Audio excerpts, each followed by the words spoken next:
3 రోజుల క్రితం మిస్ అయిన మలేసియా విమానం జాడ ఇంకా తెలియలేదు. సముద్రంలో కూలిపోయి ఉంటుందని భావిస్తున్నా ఇప్పటిదాకా శకలాలు కూడా కనిపించలేదు.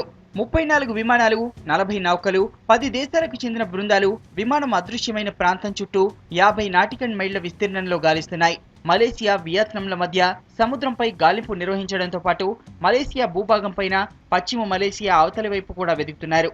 థాయిలాండ్ సరిహద్దులో కూడా గాలింపు చేస్తున్నారు. 10 ఉపగ్రహాల సాయంతో విమానాన్ని గుర్తించేందుకు చైనా ప్రయత్నిస్తోంది.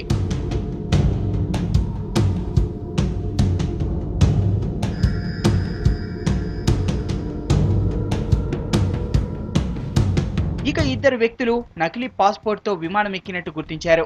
ఆ పాస్పోర్ట్లను ఒక ఇటలీ వ్యక్తి, మరో ఆస్ట్రియా వ్యక్తి నుంచి దొంగిలించారని బయటపడింది. దీంతో మలేసియా అధికారులు విమానం అదృశ్యంపై ఉగ్రవాద కోణంలో కూడా దర్యాప్తు ప్రారంభించారు.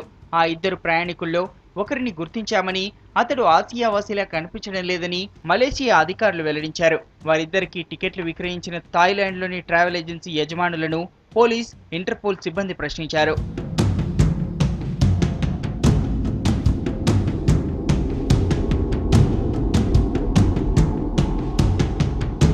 విమానం అదృశ్యంపై హైజాకింగ్ సహా అన్ని కోణాల్లోనూ దర్యాప్తు జరుగుతోంది. ఎఫ్బీఐతో పాటు ఉగ్రవాద వ్యతిరేక సంస్థలు అసలు నిజాన్ని నిగ్గు తేల్చేందుకు సాయశక్తులా ప్రయత్నిస్తున్నాయి. ఇక అదే విమానంలో ఉన్న ఇండియన్స్ వివరాలు కూడా వెల్లడించారు ఎయిర్పోర్ట్ అధికారులు.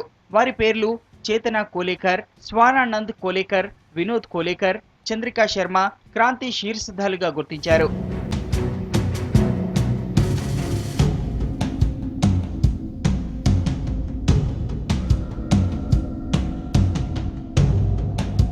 విమానం జాడపై కొనసాగుతున్న సస్పెన్స్ ప్రయాణికుల బంధువులకు మనోవేదనని మిగులుస్తోంది.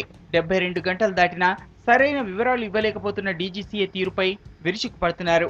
మరోవైపు అత్యంత పరిజ్ఞానం అందుబాటులో ఉన్న విమానం జాడ దొరకకపోవడంపై పలు అనుమానాలు వ్యక్తమవుతున్నాయి.